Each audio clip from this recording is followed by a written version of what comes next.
Hi friends, I'm Meenakshi. Today I am going to start the topic subset. Subset. So what is subset? At first we will write the definition of subset, and after that we will write the mathematical definition of subset, and after that I will write the mathematical notation of that subset. Fine. So let me start. I'm writing this definition. If every element of A is also an element of B,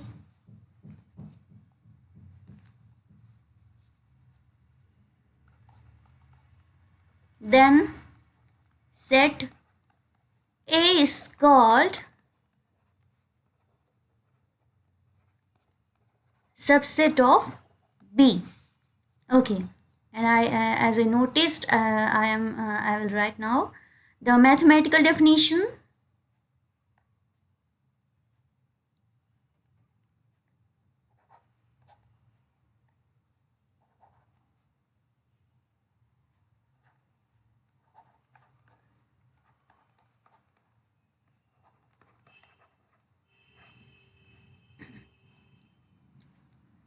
Maybe some of them are confusing, but I'm explaining this very clearly.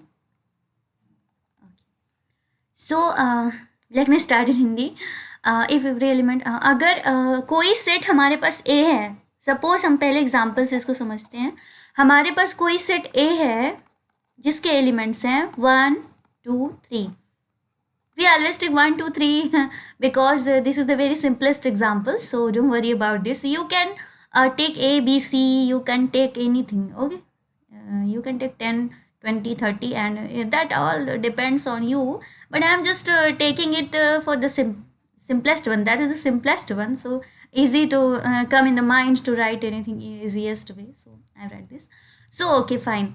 So suppose we have a set A, and the elements of that set are 1 2 3, and we have a set B, and which having the elements 1 2 3 4 5.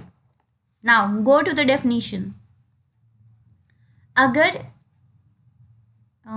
Every element of A is also an element of B, तो हम definition के according every element of A, यहाँ पे एक notation हमने आपको पहले भी बताया था, फॉर ऑल एक्स. यहाँ पे क्या है डेफिनेशन का सबसे इंपॉर्टेंट पार्ट है फॉर ऑल एक्स. ऐसा नहीं है कि अगर एक एलिमेंट के लिए हमने कंडीशन सेटिस्फाई कर दी तो ये सारे के लिए फॉलो होगा. हमें ये चीज़ें सारे पे चेक करनी होंगी. फाइन. तो 1 को देखते हैं पहले. Every element of A is also element of B. तो ये कंडीशन उल्टा सेटिस्फाई नहीं कर रहे हैं, ए से बी की तरफ कर रहे हैं. ठीक है, तो ए का एलिमेंट 1 है, क्या बी में है? First condition true. 2 इसमें भी है, सेकेंड कंडीशन ट्रू. 3 इसमें भी है, third condition also true. So every element of A is also an element of B, then set A is called the subset of B. यहाँ से हमने सारे ए के एलिमेंट्स के लिए डेफिनेशन सेटिस्फाई कर ली, इसलिए हम कह सकते हैं A is subset of B. Fine. This is the notation for subset. कुछ लोगों को लग रहा होगा कि सबसेट का ये भी तो एक सिंबल होता है, तो ये सिंबल होता है सबसेट का, बट यहाँ पे इक्वालिटी अलाउड नहीं होती है ना. तो ये एक प्रॉपर सेट कहलाता है, जिसे हम बाद में डिस्क्राइब करेंगे डिटेल में. Okay fine. सो ये डेफिनेशन तो आपको क्लियर हो गई ना, सारी हमने कंडीशंस देख ली. For all X belongs to A. यहाँ पे ये मैथमेटिकल डेफिनेशन बहुत ही सिंपल सी डेफिनेशन है, और अगर आपको लगता है कि बहुत ही टफ है तो ऐसा कुछ नहीं है, क्योंकि ये नोटेशन तो आपको पढ़ना ही पड़ेगा. अगर आप किसी से कम्युनिकेट करना चाहते हो, अगर कोई अंग्रेज है या कोई फॉरेनर है, कोई भी है, अगर आप उससे कम्युनिकेशन बनाना चाहते हो तो आपको उसकी लैंग्वेज आनी चाहिए ना, तभी तो आप उससे कम्युनिकेट कर पाओगे, है ना. तो अगर आपको मैथ्स पढ़ना है तो थोड़ी बहुत मैथ्स की लैंग्वेज तो सीखनी पड़ेगी. और मैंने पहले बताई, this is the symbol of belongs to, this is also the symbol of belongs to, and this is the symbol for all. This is called for all and if then. मैं आपको propositional logic के बारे में समझाऊंगी, so don't worry about this. तो यहाँ पे I hope आपको समझ में आ गया होगा सबसेट किसे कहते हैं। हमने एक छोटा सा एग्जाम्पल भी ले लिया, ठीक है। हम एक और एग्जाम्पल ले लेते हैं जिससे आपको और भी क्लियर हो जाए, कोई भी कन्फ्यूज़न ना रहे। सपोज हमारे पास एक एलिमेंट एक सेट है, हमने पहले बताया था ना, ए सेट कोई भी सेट जो है वो कैपिटल लेटर से डिनोट करते हैं, उसके एलिमेंट्स को हम स्मॉल लेटर से डिनोट कर सकते हैं। सपोज हमारे पास एलिमेंट है 1 2 3, हम अगेन वही सेट रिपीट कर रहे हैं, लेकिन इस बार जो बी की वैल्यू है वो हम रखते हैं 1 2 3। अब बताइए ए बी का सबसेट है या नहीं है? तो डेफिनेशन के according just read the definition. For all X belongs to A, अगर ऐसा है then this element will also belongs to B. A के लिए देखते हैं, ए हाँ बिलोंग कर रहा है, बी सॉरी 1 बिलोंग कर रहा है, 2 बिलोंग कर रहा है, 3 बिलोंग कर रहा है। तो डेफिनेशन सेटिस्फाई हो गई, definition satisfied. So A belongs, A is subset of B. Definition के अकॉर्डिंग ये भी फॉलो हो गया। इसका ये मतलब हुआ कि अगर कोई भी दो सेट है हमारे पास तो वो दोनों इक्वल भी हो सकते हैं, और इस डेफिनेशन से यहाँ पे एक कंक्लूजन निकल करके आता है, कोई भी set, any set A is also subset of itself. Okay, ये प्रॉपर्टी बताने के लिए हमने ए भी दो अलग अलग सेट लिए थे। This is very important property. Okay, so every set is also subset of itself. कोई भी सेट आप ले लो, सपोज नोटेशन से फ़र्क नहीं पड़ता, हमने एक्स ले लिया एज ए नोटेशन, हमने बी ले लिया, कोई भी सेट ले लो, एनी सेट, दुनिया का कोई भी सेट खुद का सबसेट जरूर होगा। फाइन, ये हमारी इंपॉर्टेंट प्रॉपर्टी है, इसको नोट करना है। और ये अभी तो बहुत सिंपल लग रही होगी शायद आपको, लेकिन जब ये आप कोई भी कम्पिटिटिव एग्जाम देते हो ना, तब ये सारी छोटी छोटी चीज़ें बहुत इंपॉर्टेंट होती हैं। इसलिए मैं सारी छोटी छोटी चीज़ों को मैथमेटिकल डेफिनेशन बताते हुए क्लियर करते हुए चल रही हूँ। Fine, okay. कुछ और भी प्रॉपर्टीज़ हैं सबसेट की। चलो कुछ थोड़ा एक्सरसाइज कर लेते हैं।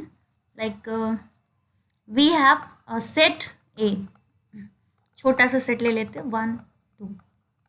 चलो उसके सारे सबसेट्स लिखते हैं, ठीक है। सबसेट में 1 2, क्या ऐसा हो सकता है कि हम 1 और 2 में से कुछ भी ना लें उसके सबसेट में? बिल्कुल हो सकता है, सबसेट है ना, सबसेट है तो हम ऐसा कर सकते हैं ना कि दोनों में से कोई भी एलिमेंट ना ले। We have a choice. 1 के पास 2 चॉइस है, 2 के पास भी 2 चॉइस है। 1 या तो प्रेजेंट हो सकता है या तो एब्सेंट हो सकता है। हम यहाँ पे सबसेट की बात कर रहे हैं, ए के सबसेट की बात कर रहे हैं, ठीक है। तो यहाँ पे 1 जो है वो प्रेजेंट भी हो सकता है, एब्सेंट भी हो सकता है। 2 जो है प्रेजेंट भी हो सकता है, एब्सेंट भी हो सकता है। तो उस हिसाब से हम यहाँ पे सारे चॉइसेस लिख लेते हैं, ठीक है। अब हम यहाँ पे ये कौन सा सेट हो गया? एम्प्टी सेट, या फिर ये क्या 5। दूसरा, यहाँ पे 1 प्रेजेंट है, 2 प्रेजेंट नहीं है, ये क्या हुआ 1। यहाँ पे 1 प्रेजेंट नहीं है, 2 प्रेजेंट है, ये क्या हुआ 2। और यहाँ पे दोनों ही प्रेजेंट हैं, ये हमारा सेट हो गया 1 2। ये तो ए के इक्वल हो गया, ठीक है। तो कोई भी सेट जो है खुद का सबसेट होता है। ये सबसेट हुआ ना इस सेट का, अगेन, ठीक है। दूसरी प्रॉपर्टी यहाँ से निकल के आई, यहाँ से phi is subset of every set. आप कोई भी सेट ले लो, कोई भी सेट ले लो, 2 एलिमेंट्स का ले लो, 4 एलिमेंट्स का ले लो, बट ऑलवेज यहाँ पे एक पॉसिबिलिटी होगी कि सारे एलिमेंट्स वहाँ पे एब्सेंट हो, क्योंकि हमारे पास चॉइसेस हैं कि कोई भी एलिमेंट, सबसेट में चॉइसेस होती है ना कि कोई भी एलिमेंट प्रेजेंट हो सकता है या तो एब्सेंट हो सकता है।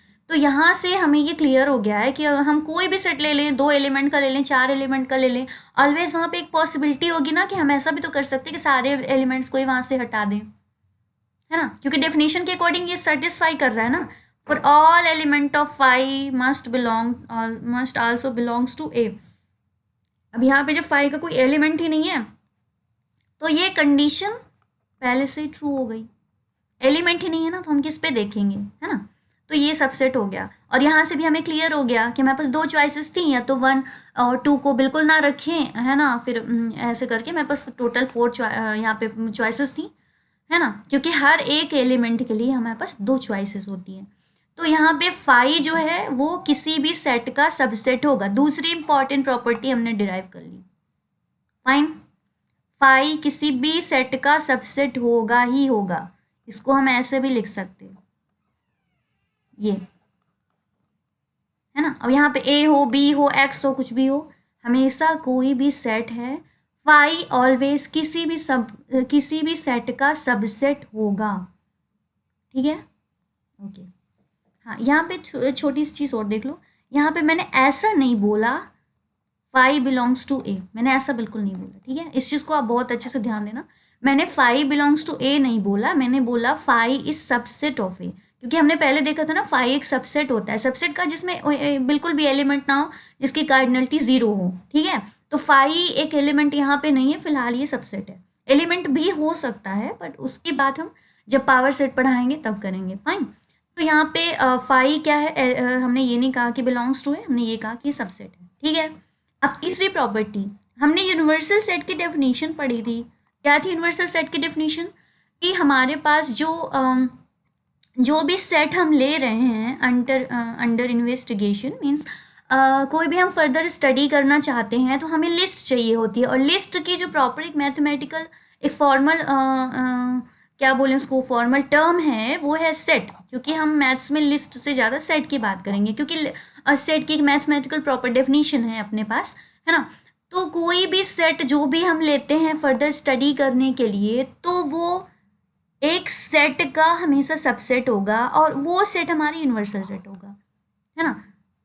ये एक यूज़र डिफाइंड सेट होता है, तो जो भी सेट हम लेते हैं किसी भी चीज़ को स्टडी करने के लिए, तो वो सारे इसके सबसेट होते हैं। अगर आपको यूनिवर्सल सेट की डेफिनेशन में थोड़ा कन्फ्यूज़न हो रहा है, तो हमारा यूनिवर्सल सेट वाला आप वीडियो देख सकते हैं। ठीक है, तो यहाँ से क्या हुआ, ए हमने लिया ना, कुछ भी स्टडी करने के लिए हमने लिया होगा। हो सकता है सेट ऑफ बुक्स लिया हो, सेट ऑफ नंबर लिया हो, set of even natural numbers लिया हो, कुछ भी लिया हो हमने। ठीक है, तो सेट ए जो है हमेशा यूनिवर्सल सेट का सबसेट होगा। ठीक है, तो यहाँ पे हमने 3 प्रॉपर्टीज डिराइव कर ली, थोड़ा सा जल्दी से रिवाइज कर लेते हैं। सबसेट क्या होता है? सबसेट की डेफिनेशन, अगर ए के सारे एलिमेंट बी के भी एलिमेंट हों तो वो कहलाता है हमारा सबसेट। तो ए जो है वो बी का सबसेट कहलाता है। If every element of A is also an element of B, then set A is called subset of B. यहाँ पे हमने ये मैथमेटिकल नोटेशन लिख दिया, for all X X. If, ये इफ देन का सिंबल होता है। इफ, इसको हम थोड़ा सा ऐसे लिख देते हैं इंग्लिश में, if X belongs to A then X belongs to B also, है ना। तो ये यहाँ पे फिर तब इस कंडीशन में क्या ये क्या डिराइव कर रहा है, ए इज सबसेट ऑफ बी। ठीक है, फिर इसके बाद हमने नोटेशन देखा, सबसेट का नोटेशन क्या होता है। फिर 2 हमने सेट लिए जो जिनमें नंबर ऑफ एलिमेंट सेम थे, है ना। तो इस हिसाब से हमने यहाँ पे 3 प्रॉपर्टीज डिराइव कर ली, बहुत मोस्ट इंपॉर्टेंट प्रॉपर्टीज, बहुत ही सिंपल लग रही हैं लेकिन बहुत इंपॉर्टेंट प्रॉपर्टीज हैं। पहली प्रॉपर्टी हमने देखी, every set is also subset of itself. दूसरी प्रॉपर्टी हमने देखी, phi is always a subset of any set. और तीसरी प्रॉपर्टी, कोई भी सेट आप ले लो वो हमेशा यूनिवर्सल सेट का सबसेट होगा। ठीक है, आई होप मैंने सारी चीज़ें ठीक से एक्सप्लेन करी हैं, और आप अगर नहीं समझ पा रहे हो तो आप दोबारा वीडियो को देख सकते हो। ठीक है, ओके, तो अभी के लिए थैंक यू। ओके।